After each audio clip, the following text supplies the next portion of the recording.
Hello and welcome to The Villain Was Right, the podcast where we look at movies and TV shows from the villain's perspective and dare to ask, were they really all that bad? I'm your host, Rebecca Reeds. And I'm your host, Craig Fay. And this week it is audience choice. You have chosen. It's Chicken Run. Yeah, almost a huge support for this. Chicken Run. Honestly, I hadn't watched this movie in so long. Like, I had obviously seen it.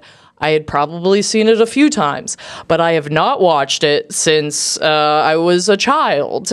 Really fun rewatch. I had not seen this movie before. Really? Yeah. And okay. it was, I will say, an absolute delight. It was a treat. I loved every minute of it. It was super fun. It was funny. It's a tight watch. Oh, that's the thing about stop motion. Never a wasted minute. So, yeah, they're like, listen, every frame of this takes 6 hours. This is months of our lives. Yeah. If we cut a scene, it shouldn't have been there in the first place. Absolutely. Yeah. It is so... And one thing about this style is that it always ages perfectly. Yeah. Like, it just will always look incredible no matter what. Yeah. It is real. It is cool looking. The textures, the colors, like the expressions, it's all super solid, really fun. If you have kids or if you're just like, oh, I just want to watch something light and fun, great movie. Like, totally recommend. This is a hard recommend for me. I was outside watching it on my laptop on a beautiful day, and I laughed out loud multiple times to the point where Kat was like, what are you laughing at? What are you laughing at? And I was like, it's just Chicken Run, and they had a couple good lines, and I really love it. So yeah. Oh yeah, the writing was good. I liked the story, the plot lines, everything felt really solid on this movie. I got no notes really. Yeah. Aside for all the ones I'm about to give. Oh, God. Okay. So if you've never seen Chicken Run, okay, the concept is like our main character, Ginger, she is an egg-laying chicken. She is in a egg-laying farm, but it's very much structured like kind of like a prison war camp kind of vibe. And she wants to escape. She does not want to be here anymore, but she wants to, and I think this is interesting, escape with everyone. It's all or nothing. We see her get caught pretty quickly because she's trying to help her friends at the beginning. Any of her attempts are always thwarted, but she wants to leave with everybody. She doesn't want to leave anyone behind, which I think is pretty admirable. So we have Miss and Mr. Tweety. Yeah. And I would say Miss Tweety's in charge. She is strongly in charge. Yes. Some might say blunt. Some might say a little aggressive. She runs the farm with her husband, which is kind of funny because I didn't actually clock that it was her husband for the first little bit. And really? I was like, oh, damn, okay. Because she calls him Mr. Oh, Mr. Tweety. Yeah, yes. you know what I mean? It feels really official. Like, it feels... I mean, if my parents looked at each other like, yes, Mrs. Reeds, yes, Mr. Reed, like, it's weird. Okay. Fair enough. So it took me a second to clock it. Anyway, so Ginger is really trying to escape with the help of everybody, all the other chickens in the farm, because if they don't lay enough eggs, then they get cooked. They get basically executed and cooked and eaten. Yeah. So you want to be laying eggs, and Ginger just wants to feel the grass on her toes. She wants freedom. She wants to taste some of that freedom. Then we have Rocky Rhodes. He launches himself into the camp, and because he's been from a circus, and the circus is trying to find him, so they decide they're going to hold him up because he kind of indicates, Ginger's like, oh, you can teach us how to fly because you can fly because I only have half of this poster. Yes. The bottom half clearly has him launched from a cannon, but that comes later, and then they figure that out, and they're like, oh, yeah, this chicken can't fly. We're fucked.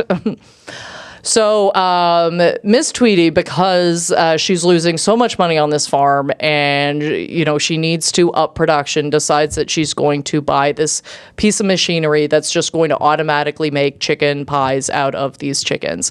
And that's the way she's going to be able to make more money. She's like, they're going to be in grocery stores coast to coast. This is so exciting. Finally, time to make some money. Ginger gets plucked up. She gets picked to go into the machine. Rocky saves her. They kind of bust up the machine, allowing them to have a little more time. They discover that Rocky's a fraud. He leaves in the night. They are going to now make a flying machine to get out of here, which does work. It does work. It takes them a second to get launched out of there, but it does work. And there's this whole battle scene between Miss Tweety and them, and she's flying through the air, which would mean this is actually quite a good flying machine. You guys fucking nailed it. Yeah. And then it results in them being a bird sanctuary. And they're all happy, and this is even better than what I thought. Oh, and Rocky comes back to help them out and saves the day. Saves the day, and it's Rocky and Ginger and the rest of the chickens having a grand old time. Yeah. I think that's pretty Roll much. credits. Yeah, roll credits. Feel good. Happy ending. Yes. So, who are the villains? Well, I think Mrs. Tweety certainly Absolutely. Top of the charts. Top of the charts. Top thought of the charts. This, and Mr. Tweety. Yep. They're obviously on a team together. And Mr. Tweety's always suspicious. He always thinks they're up to something. And in that sense, he is quite right. He is quite right. Yes, they are. They fucking are up to something. You are correct. But I'm here to defend the Tweeties. 100%. Of course. Yeah. I think you just need to look at it from their perspective. I think there is. I think an argument could be made that the movie thinks that Rocky is a villain, but he has a redemption arc where it's he is definitely he's definitely a villain for a large portion of the movie.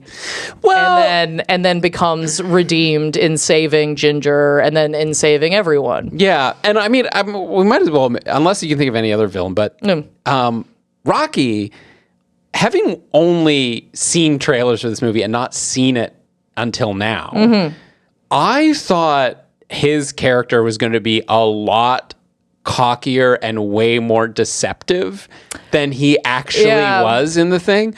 Basically, he was hide me, I don't want to go back to the circus. Which is valid. And they were like, okay, teach us to fly.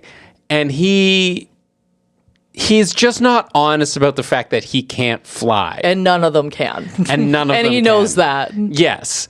But I kind of thought it was going to be him more of taking advantage of them, taking advantage of their kindness and the fact that he's a sexy rooster. And I'm not just saying that as I just watched that and thought, wow, look at those thighs. Right? I want to get those in my mouth. I want to get those creamy thighs in my mouth. And roll them around, just suck them to the bone. Suck them to the bone. But he's supposed to be a very handsome rooster and suave and sophisticated and foreign. He's an American rooster in a British farm. And I thought it was he was going to be charming his way through all this. Really not. Most of the chickens fawning over him, they're just doing on their own volition. He's not stoking the fires. Yes. I would say his character, I mean, I did find him a little cocky, certainly. Yeah. I did find him a little you know what I mean? But I do agree that, I remembered it to be more. Yeah. But he does abandon them. He does. He's fuck that, kick rocks. And I'm well, if you can get out, can't everyone get out? They do address that where they say, Ginger says, it's very easy for one or two chickens to get out. That's fair, But to bring everybody out that's where the real trouble is. Because they all have to go at once, right? And there's the dogs and stuff. So it's and they show that sort of montage at the beginning where it's everyone's hidden under a watering trough and they try and run out and they can't coordinate enough to get through. So, okay, I want to make a weird pitch here. Love but a weird pitch. I actually think Ginger is the reason that Miss Tweety buys the machine. Oh. I think she's the reason she buys the machine. Okay. Because one of the main reasons why chickens will stop laying eggs is due to stress. And I think Ginger, with all of her plans and all of her plotting and people focusing on that, they're stressed the fuck out. They stop producing as many eggs. And that's why she's like, okay, actually, egg production's down. I don't know why. I haven't changed anything personally. I need to make more money at this or I'm going to lose my fucking farm. Yep. And that's why I buy the machine. Yep. I think she's the reason she had to buy the machine. Well, and they even have that in the movie where they're all so preoccupied with learning how to fly that they all forget to make eggs. Exactly. And they were like, oh, this is it. The Babs is done. And then she's like, nope, just keep fattening them up. I want them all as fat as this one. Yeah. And yeah, so you're absolutely right. That's the stress of it. I think she's the tipping point of why they couldn't just continue to lay their eggs. Yeah. Yeah, that's true. One of the lines that really made me laugh in this was like, Ginger doing a big speech, being like, is that all that life is? Is just a lifetime of laying eggs every day until you can't anymore, and then they chop your head off and pluck you and stuff you and your dinner? Is that what you consider a life? And I think it's Babs, the dumb one, just goes, it's a living. And I just a living, yeah. Like just that character always thinking that whenever someone's not there, they're on vacation or like. Oh yes, yes. Just so dumb, so beautiful, so beautifully dumb. Yeah, I love it. Yeah, she's a great character. But to say, yeah, isn't that kind of what life is? Also, my thought process here is, and only for this podcast and because we're doing this, if literally they didn't have the luck, and it's got to be luck, of finding a bird sanctuary, they're all dead immediately. Immediately. You don't think a fox is going to pick up your ass so fucking quick? True. There's a reason why, like, a lot of these fences are not just to keep you in, but to keep shit out. Yes. The dogs are there to keep shit away. Exactly. Fox in a henhouse is a common phrase. Yes. Okay. Like, she's like, oh, to feel the grass and everything like that. I'm like, your enemies are out there. Yes. You're dead out there. If you don't magically land on this island somehow, you're fucked. There are lots of things that take out chickens. Yeah, you're immediately all fucked. I'm sorry. We're just going to make our own way. You don't even know what's over there. Yes. And there is a very interesting point in this movie where it's clear that the other chickens can't even conceive of a life outside of here. Like, they're like, well, who's going to feed us? And it's like, well, we'll feed ourselves. It's like, well, what will we eat? We'll eat, like, seeds and stuff. Well, not bird seed? It's like, well, where will the farmer be? Yeah. Like, there won't be a farmer. There won't be one. Well, then who will let us out of the pens? Like, nobody will. Like, we'll be on our own. And it's just like, oh, this is such they're so, dare I say, domesticated that they can't perceive. They are so far from their wild bird counterparts. Exactly. You know what I mean? Like, turkeys can do it because they're fucking aggressive. Yeah. They're large. They're aggressive. Okay? Dumb as rocks. Oh, just dumb as a stump. Oh my God. Turkeys are so fucking dumb. But yeah, you can't have like chickens out. There's no fucking way. Also, I just think if you watch this movie as a vegetarian, I think you're allowed to be on the chicken side. Anything past that, I think you're not listening to yourself. I want a chicken pot pie. I buy chicken pot pies at grocery stores. They come from somewhere. Yep. Okay. And yeah, like, they are kind of like, they're locked up in this little thing, but I'm like, oh no, this is so much better than most chicken production.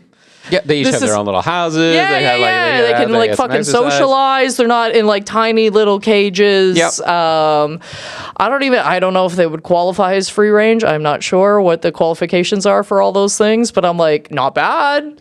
Not the worst. Not the worst. Not the best, but not the worst. You know what I mean? Like, my parents grow chickens. Yep.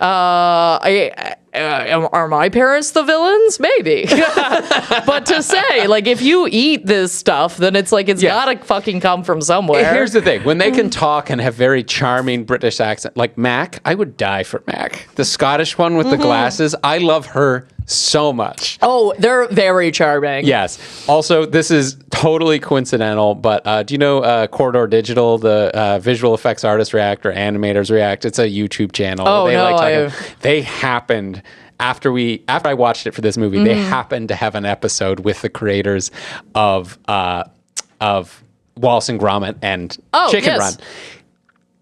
The guy who created it has the same mouth and teeth as all these characters. And it is the most charming thing in the world. He's got so funny. This tiny mouth with these teeth, and he's just like so happy with this British accent. I was like, that is so fucking funny. That's so funny. So funny because it's like, it's so charming. First of all, chicken shouldn't have teeth, but the fact that they do in this, they're so Lovely. charming. They're so Yes. charming. I love every single character in this. Myself as well. But one of my thoughts was, I was like, why don't y'all tip your hand on this? Because if this woman's trying to make money and you don't want to die, speak up. Okay, this is a show. Let's take these chickens on the road. Okay, you guys are making shit. Like, how do we not notice the posters on the wall? Yeah, there's engineering drawings for your escape plan. You've made a catapult that can shoot a bird with enough force to liquefy a radish. Okay, Let us know. Let us know. I would stop eating chickens immediately if they could talk. If anything could talk. I love, I gotta tell you, like, there's just food where I'm like, oh, a top tier food is a hamburger. You can pry a hamburger from my cold dead hands. Okay, I hear a cow speak, it's done. It's done so fast, okay? I don't eat anything that's a squid or an octopus because I swear to God, every time I look at one of those things, I'm like, there's something happening behind those eyes. There's too much cooking in there. Okay, I can't do it. All right, I'm stressed. All right. You can talk. It's done. It's done. Tip your hand on this one. Yep.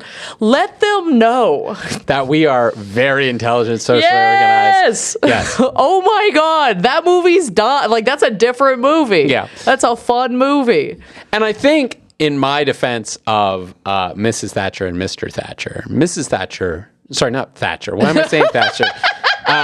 Tweety. A tweed and that. Anyway, like a tweed. Anyway, I'm just getting my British surnames confused here.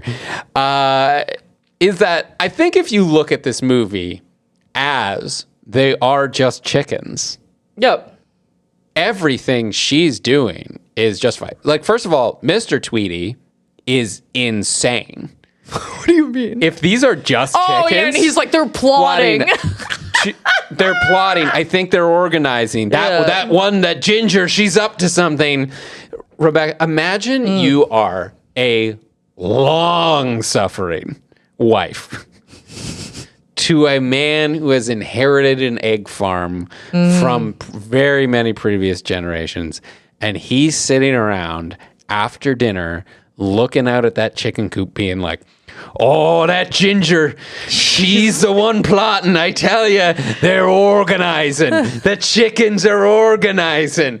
You would be like, I've married a madman. I'm fucked. This man is an idiot. This man is an idiot. He can't make money off of eggs. He's obsessed with these chickens. Yeah. Although if I saw them all line up for attention for roll call, I might be like, they might be plotting something. Roll call is a little. There might be something going down here. They are all in a very straight line.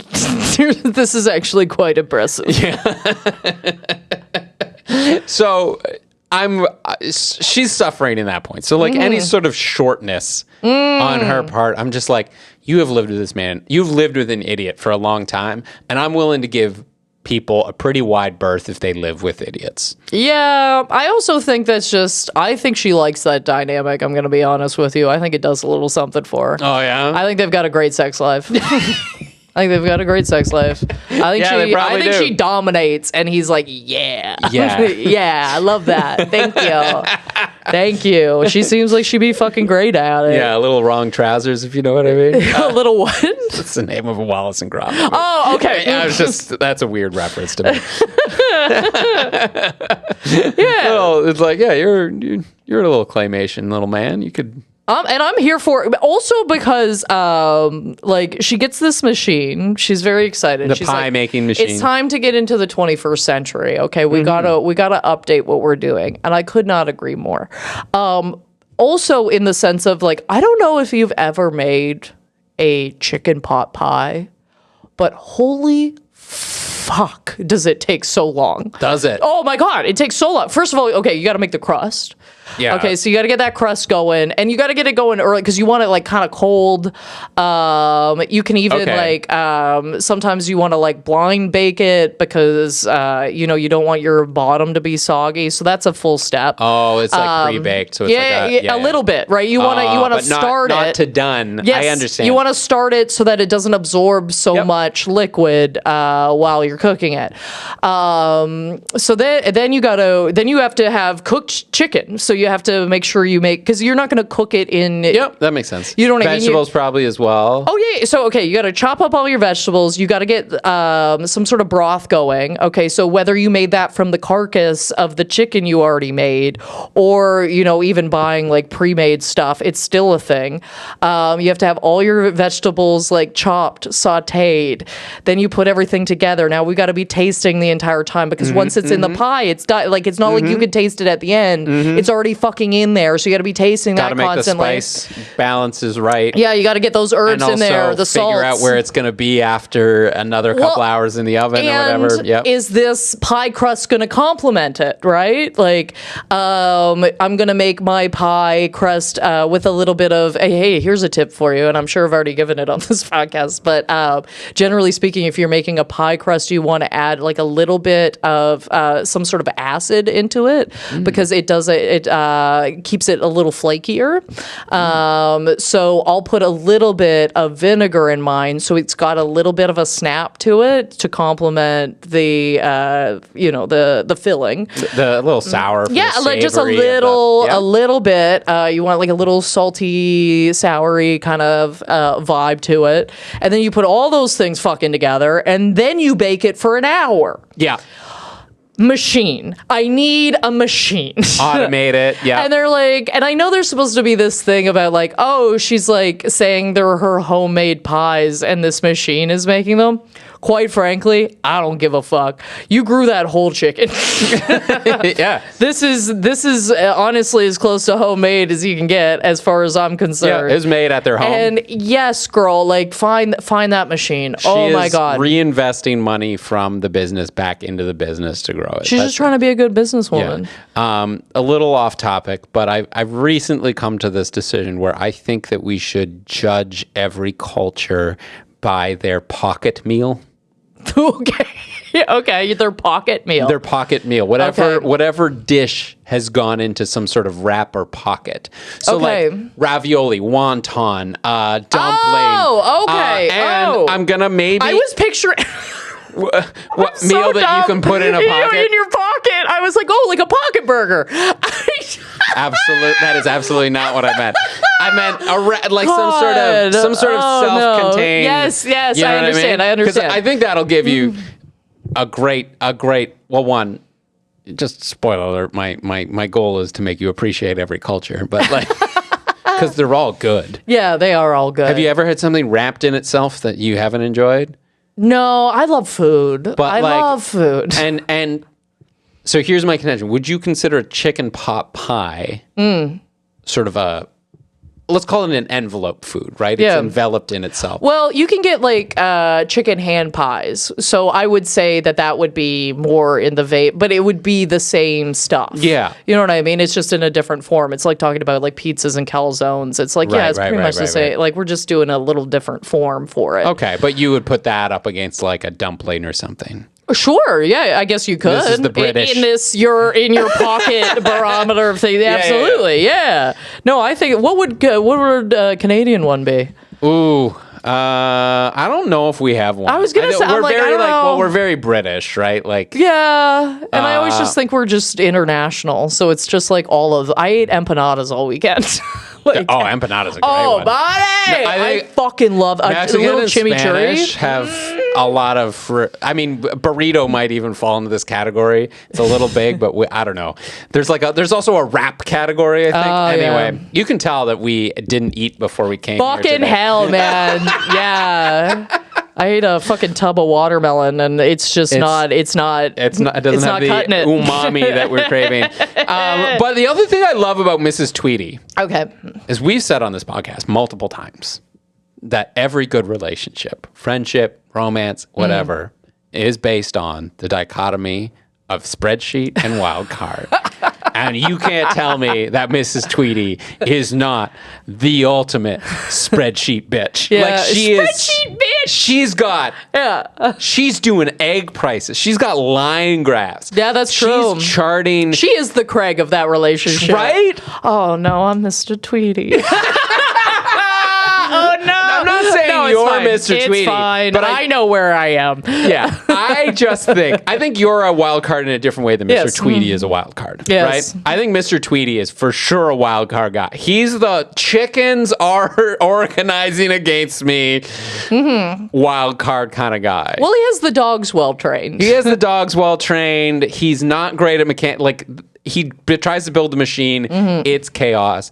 Also, I'm not, but he's the wild card. Yes. You know, she is a spreadsheet lady. She's keeping meticulous records of all these chickens and how fertile they've been, tracks their egg production over time. She's got the bar chart. She's like, we are not making money on eggs. Like, we cannot produce enough egg. Like, the margin on eggs isn't big enough to make this a profitable business for us long term. We need to pivot. Reinvest what minimal money she has from the eggs back into the business. That's what you want. You want an intelligent, strong, data-driven woman running your business. Yes. And the thing that I think is the most impressive thing about this villain is she is going for it no matter what. Okay, because I gotta tell you, if I thought these were just regular ass chickens and I watched them trying to leave via a fucking flight they've made, like this an airplane they've fucking made, okay? We're done now, okay? I'm not grabbing onto shit. I'm not trying to stop you, okay? I'm looking at that like that's the craziest fucking thing I've ever seen. And this woman doesn't skip a fucking beat, okay? Like, she keeps moving, goal-oriented, okay? Yes. She goes, no, you're not leaving, even though I've seen You're going into my chicken pie machine. If I swear to God, if I saw, like, we've got Studio Dog Scar here. I'm looking at him on the couch. Lovely, okay?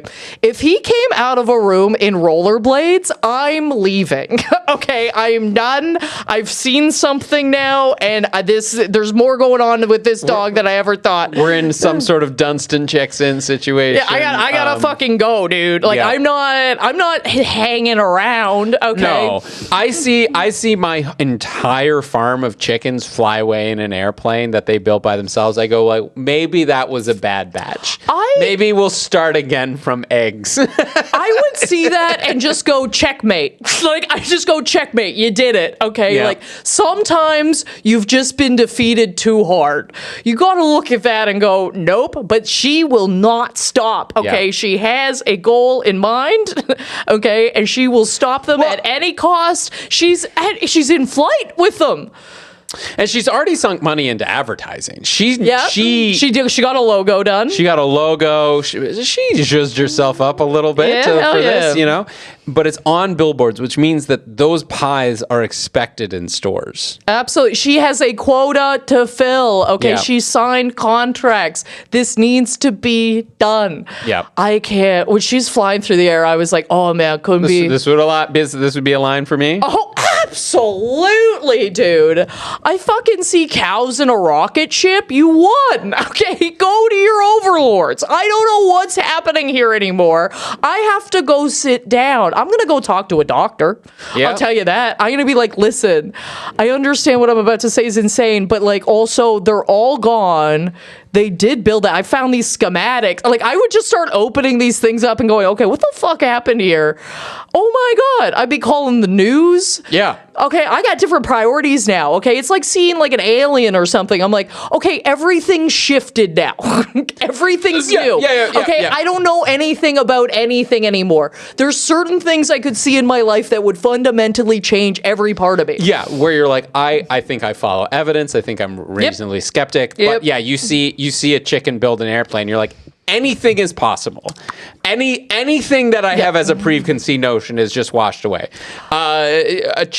You see a chicken build an airplane, and you're like, that's a thing that's real. And then you're like, also ghosts and goblins and the Earth is flat. I'd be like, fine, sure, could fine, be, could be. What the fuck? What do I know? What the fuck do I know anymore? You know what I love too is Mr. Tweety's whole takeaway is, told you so. Yeah. Because she's like, it's all in your head. Yeah. It's all in your head. Yeah. No, these chickens have been gaslighting this man. This poor wild card man. And he is just trying to help. He's just trying to help. And he's right. Although the engineer in me must point out. Yeah, I'm sure. Science is great. No. Well, let's start with there's no way that airplane would fucking fly. Absolutely not. No, just it's way too heavy and cannot fly with it. I also just don't think, and correct me if I'm wrong, I'm like, I don't think flapping does anything with that kind of weight. No, flapping's weird. There are some like really lightweight drones now that can do like a little flapping. Oh, do they? Yeah, okay. But like it's way simpler. Okay, got you. To just have fixed wings. Yes. Because then like there's like a whole like because the wing when it's flapping it's both producing thrust and lift, whereas like on an airplane it's like we've got a propeller or a jet engine that produces the thrust and then you can produce the lift with the wings. So like that wouldn't work. I also don't care. Chickens have teeth. Yeah. Yes. That plane would fly as well as chickens having teeth would work out. Yes. Right? I'm fine with it. Yeah. I do have an issue with the machine itself, the pie making machine. Oh, okay. Tell me more. Because, I mean, it's just poorly built. So they go like, I know, we'll test it with ginger. So they take one chicken, they put it in this machine. She and Rocky jumps in there to save her, are both able to avoid the part that chops up the chicken, even though they're dumped in the part that chops up the chicken. Okay? That's a huge problem for a chicken pie making machine. They then are able to overpressure it with gravy, which is insane. This is supposed to be a metal thing, and you can have gravy pressure that's so high. There are gears that fall off of this thing just by having food products shot at them. Like, I think it's a carrot. I think he jams a carrot into this thing. Yeah. And I was like, that's what you're making. And also, the number of pies, like they go through the entire pie making operation where it's like the crust and the crust is being flattened and everything. And it's pouring in the vegetables and it's going into bake. And at no point did any chicken go in these pies.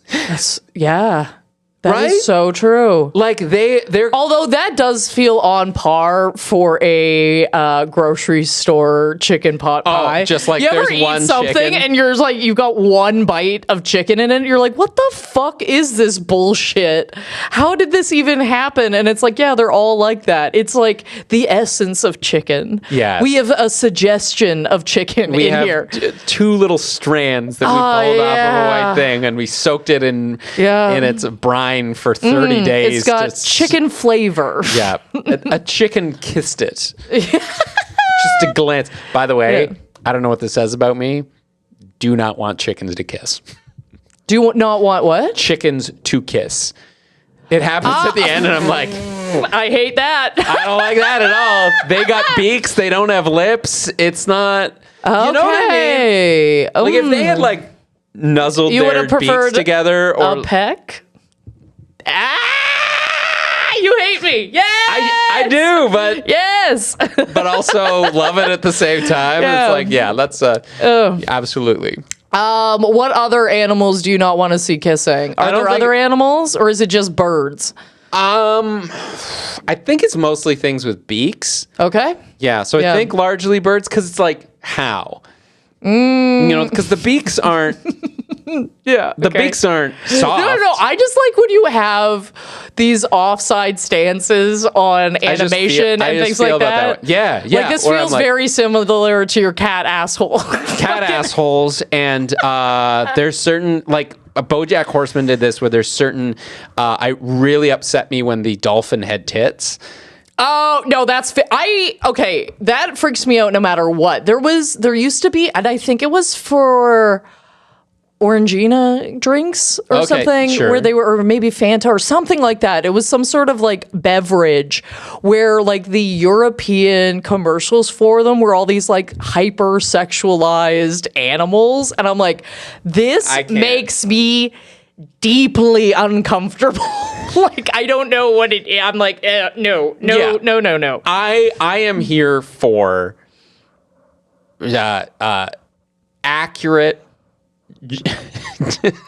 accurate secondary sexual Jesus things in animals, right? Like if you're gonna show a sexy rat, that rat is gonna have 6 tits. You know what I mean? Oh my God, Craig!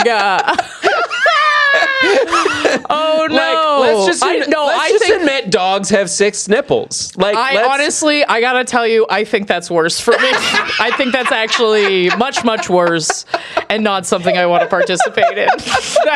That is somehow so much worse to me. And you're like, it's not scientifically accurate. Give me 6 tits. That's so. Oh my God! I could not disagree more. Hate it. You're right. Hate it. You're right. Don't ship it. Yeah. You're absolutely. And one thing I will say about this movie, thinking about this, is like they actually do a really good job of representing these chickens as women and as men. But without doing that. Yeah. Right. Okay. Where they're like, these chickens don't have breasts, like they have chicken breasts, obviously, but they do have like wide legs and wide hips, and they're they're kind of like, you're a lady chicken, and the rooster is a male chicken. He's got like the bigger chest and the bravado, you know what I mean? But like, I guess it also helps that male chickens have what are those called on the head? The red, I guess the mohawk. Yeah, it's not a mohawk. It has a name. It has a name. Oh, it is gone. I pushed it out for some sort of video game fact or something. Yeah. Like that is just gone to me. They did do a good job of that. I honestly just thought, no matter like what I was looking at, I was like, this movie is visually stunning. It looks so good. Between this and Akira, I'm like, holy fuck, where do we go now? I'm like, this has been 2 treats. 2 movies where so much detail was put into every frame of the movie. Absolutely, could not be more opposite. No. Could not be more opposite. Both visually stunning in their own right. And like watching these movies growing up, like I used to, and I think I've mentioned this before, like I used to, not like the claymation, but I would do like stop motion like short films with like my Barbies, or like I would do I'd cut them out of, almost like South Park, like I'd cut them out of construction paper and then slightly move them. So I gotta tell you, as somebody that has done and I gotta tell you, the lowest form of this, it is so much fucking work. I appreciate watching it so much because I'm like, I understand. Like it's like that quick scene in Parks and Rec where he's like, would a depressed man make this? And it's like fucking 5 seconds, and he's like, not even 5 seconds. I think it's like 2 seconds, and he goes, I really thought that'd be longer. Did you watch Severance season 2? Yes. I wanted to put that clip in front of the intro for Severance season 2 because it's all like stop motion claymation, and just end it with I thought it was going to be longer because I go to that could a depressed guy do this? I thought that was going to be longer. Every single time. It is so much work, and it is unbelievable. I did see something where maybe this was just on the info that when you pause the movie, depending on where you're watching, yes, comes up. Apparently, just the scene where Ginger and Rocky are on the roof talking to each other, that took 5 months to animate. just a dialogue back and forth scene between two characters. And you go, yeah. You're making a baby. Jesus, the marinating time on that is insane. Yeah. You got to watch that with some appreciation. God fucking damn. Like, can you imagine being that animator and watching this back in the theater? Like, I imagine if you're an actor and you're like, yeah, I'm going to act in a movie and I'm going to do the scenes and I'll remember the scenes. But then, I show up on the red carpet for the premiere and you're like, oh, I didn't see the other actors acting their scenes and I didn't see what they were doing post-production or where they were going to cut it or what take they wanted to use. And it would be like this, this beautiful, this movie is so much more than I thought it would be. Or maybe so much worse. Or so much worse or whatever. But it's like, there's so many elements that went into this that I wasn't aware of as the actor, but I have all this memory of this. I can't imagine being a stop motion animator and going and being like, that was 3 years of my life. No, you have PTSD. You were like, I remember every fucking second of this. Yeah. It's burned into my memory. I close my eyes and it's all I see. Yeah, this was the scene I did when my kid was born and I needed to rush out of there and do it. And then we didn't pick up that walk sequence until after Labor Day weekend or whatever it was. And you're like, and by then the kid was 1. Like, you have to be dreaming about chickens. There's no way. Like, do you ever like play a video game for too long before you go to bed and you close your eyes and it's all you see and you're like, I've overdone this? Yes. That has to be every scene of this movie for whoever was working on it. Horizon Forbidden West, I was Aloy and I was like running around my dream, but like trying to get day-to-day tasks done. That's hilarious. That's what I'm playing right now. Yeah. Oh, so good. But yes, I have. I also had a moment where I was dreaming and I was like, oh man, like I was like something about like getting married and then like that made my mind jump to like, girlfriend I had in university or whatever, and that made it jump to like the girlfriend I had in high school, the girl I had a crush on within elementary school, who, we're walking home and so it was just like going through that and I was like, oh wow, my whole life is kind of flashing before my eyes. And then I had the anxiety thing of, am I dying? Oh no! It's like, my life's flashing before my eyes. Oh my God, am I dying? And it's like, no, Craig, you're just falling asleep. Yeah, like yes. You're actually just thinking. This is the way thoughts go. Okay, one leads to another one, and that's how thinking works. This is spanning my whole life, though. Oh my God, is this what they mean? Am I dying right now?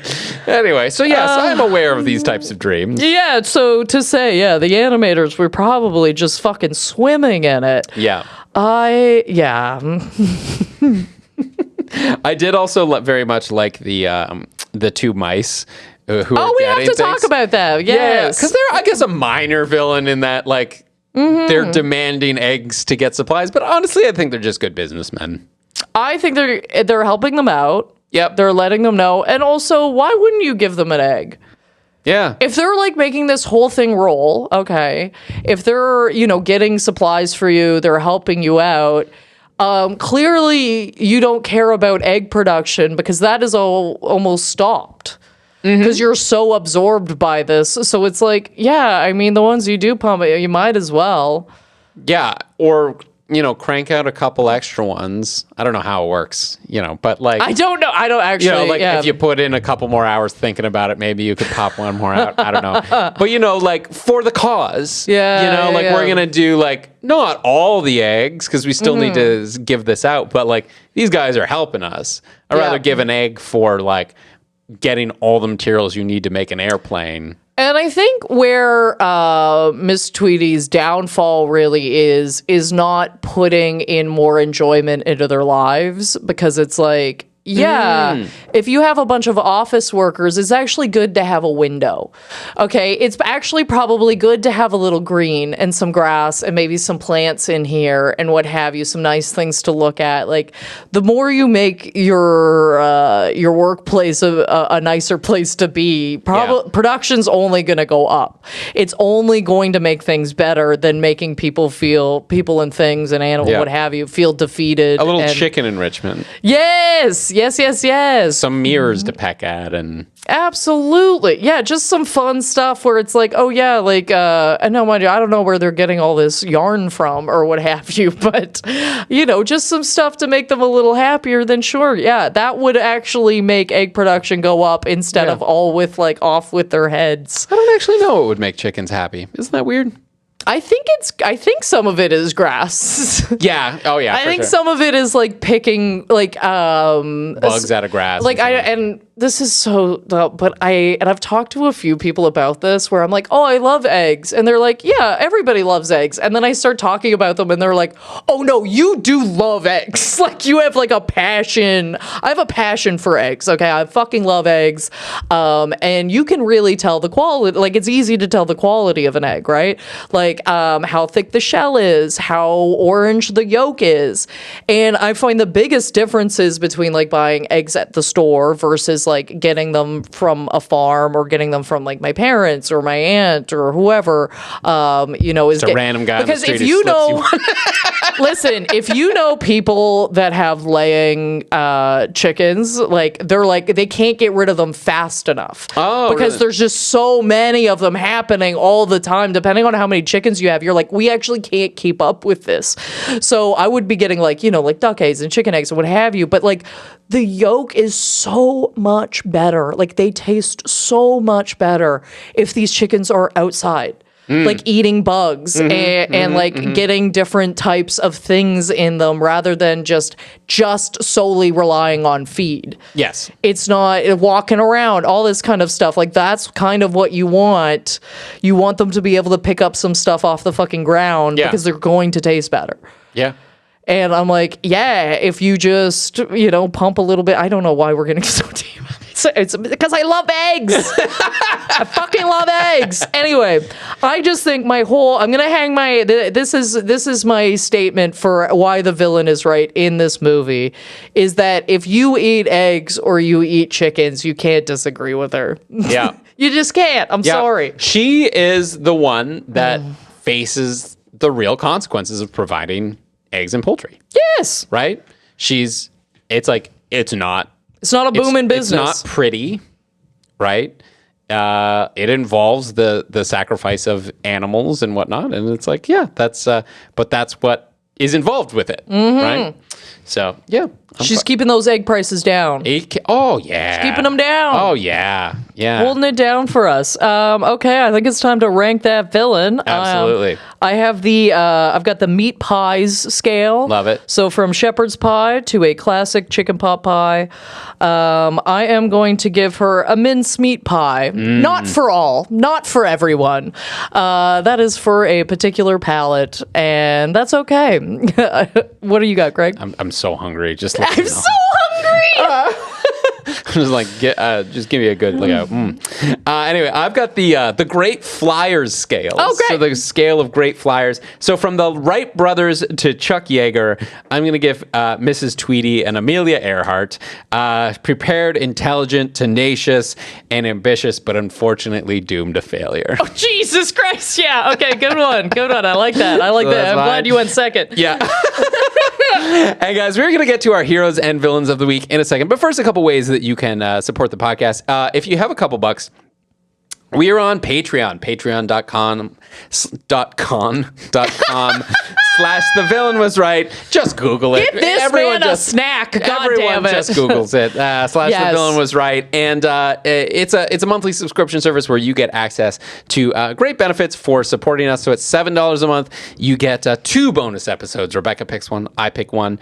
This month I chose Canadian bacon, which is proving to be contentious and and deeper than we thought it would be. And Rebecca has screwed me over once again and forced me to go watch Freddy Got Fingered, which is terrible. And but another great Canadian. Yeah, that's true. I didn't think about it that way. So if you want to hear us talk about that, head on over there. We also have audience choice episodes. As we said, Chicken Run. This was an audience choice. Hell yeah. You chose correct. Yeah, so if you would have voted for something else, hop in at that tier and let us know what you want to see next month. We do that every month. And thank you to everybody who is a Patreon. And if you want to get in touch with us, as always, you can follow us at Villain Was Right on pretty much any platform of your choosing. I would say except for X, we're not on that, but we are on everything else: Instagram, TikTok, Facebook. And if you would like to get in touch with us directly, this was an audience suggestion. Also, like somebody emailed us this and was like, "You guys should cover this movie." So if you would like for us to cover a movie you have watched, please email us at villainwasright@gmail.com. And now it is time for our heroes and villains of the week. Yeah, so I got a hero this week. Wonderful. Which is it's very very small, but in the Great Escape theme that we sort of have here now. I was doing laundry, and it's like, we've got a vertical laundry thing, right? So it's like the washer and then the dryer's on top of it, right? And I was just pulling a whole bunch of like laundry out of the top, kind of like wrestling the laundry basket to sort of like pull it in. And I lost a sock, and the sock, falls, and I see it. It falls in the crack between the wall and the washing machine. And I'm like, fuck. All right, I gotta go get that. So I take out a broomstick, and I'm shoving it next to the wall and in there, and I'm like scooping, and then I like get it out, and I'm like, aha. And then I was like, wait a minute, and I reached down, and I found so many socks. Mystery solved, y'all. Mystery solved. I think I pulled like 7 or 8 socks out from beside them, between me and Kat and like whatever. And I was like, oh, this is where they've been going. Because I'm also a guy who's like, it's just under a bed somewhere, or it's under the dresser. It'll get found. So if I can't find a match for the sock, I just throw it back in the laundry basket. And I'm like, you'll catch your partner on the next round or whatever. And so I'm sure that there have been socks that have been going through the wash. You've just washed them 16 times. Like they're very different colors. And I found them. I found where they go. Like the big mystery in life is always like, where do the socks go when you lose them in the laundry? I found them. There's a whole bunch more pairs now back in rotation. It felt great. Very minor win for me, but you got to celebrate the small ones. That's my hero of the week. The little crack beside my laundry I know where that is now. Yeah. Oh my God. No, I have a section in my sock drawer that are for singles. I guess everyone has a system. I never really thought about it. Yeah, everybody's got their own system. I have like singles. They all hang out together because I'm like, well, you don't have your partner with you. You can just, mosh here. And how long before they get paired up, mismatched? It depends on whether because like sometimes I'm like, I need a specific type of sock for whatever shoe I'm wearing. And if none of the other ones are clean, then I'm like, okay, so maybe if I can find 2 that work for that. Sure. I also have a policy where once a year I take my whole drawer out and I look at also for I'm like, I'm an adult. Okay. I'm 35. The era of fucking socks with holes in them is done. I can afford a sock, and I will not be going forward with anything with holes in it. So worst I go through. Is when the pinky toe sticks out. That's the worst toe to stick out of a hole. I only ever get them on my heel. Only ever get them on my heel. I never get them at the front. And I don't know if that says something about the shoes I'm wearing or what I'm doing or whatever, but it's only ever on my heel. I go through each and every one of my socks. If it's a hole, it's out. If it's a single, it's out. I get rid of all of them at once, but it's once a year. So I'll keep them all until that time comes. I do all of my laundry. I look under all the beds. I make sure I got all my socks together. And then I just run it. And that's how I do that. Damn, send me the calendar invite for that. Listen, I got a system. I come from a hoarding family, and I just need to keep myself in check. I need to make sure I'm not holding on to things that are kind of trash. Okay, there's no need. So I've got like a hero villain this week because it's just and I'm sure you could tell by my passionate speech about making a pot pie in the middle of this episode, but it just reminded me of one time I had made this pot pie, and again, hours. Okay, like hours and hours and hours I had put into this pot pie, and I pulled it out of the oven and I dropped it. when I was trying, because it was one of those ones where it had the side and you had to lift it up through it, and I dropped it. And I don't know, and I'm sure this is very relatable to most people. You ever fuck up in such a way that you don't scream, you don't yell, it's literally like your brain is lagging. Like I just stood there and stared at it for like a full minute. This could not possibly have happened. Yes. Like my brain could not comprehend that this is what had happened after hours and hours and hours of working. And I was like, that was absolutely that pot pie was I'm the villain. I dropped it. It was going to be so good. I walked away from it. Yeah. I walked away from it. I looked at the guy I was dating. I was like, I'm sorry, you have to go in there and do something with that because I can't.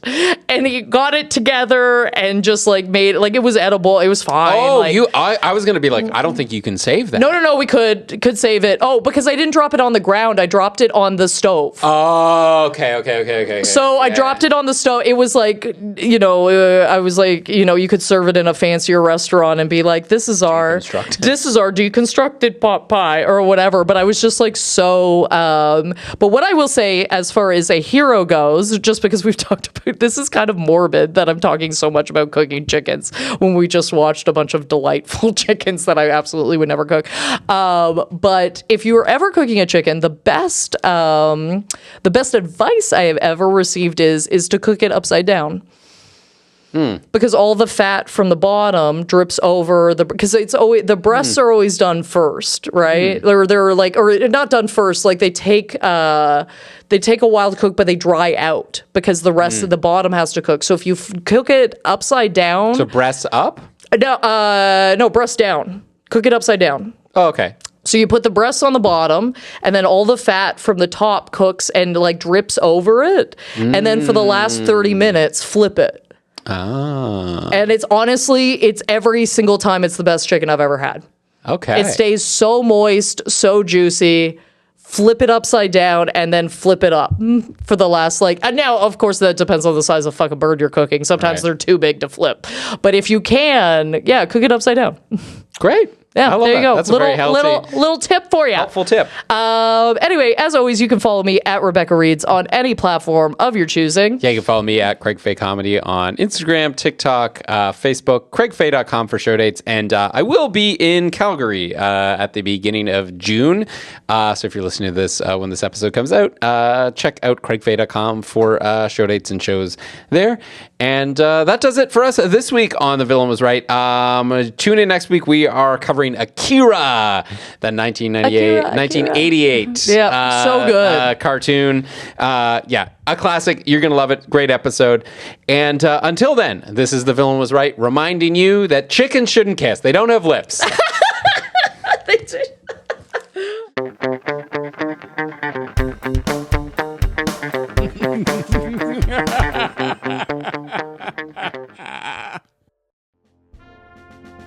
The Villain Was Right was produced by Andrew Ivimey for the From Superheroes Network. For more great podcasts like this, as well as YouTube series, webcomics, and so much more, visit FromSuperheroes.com.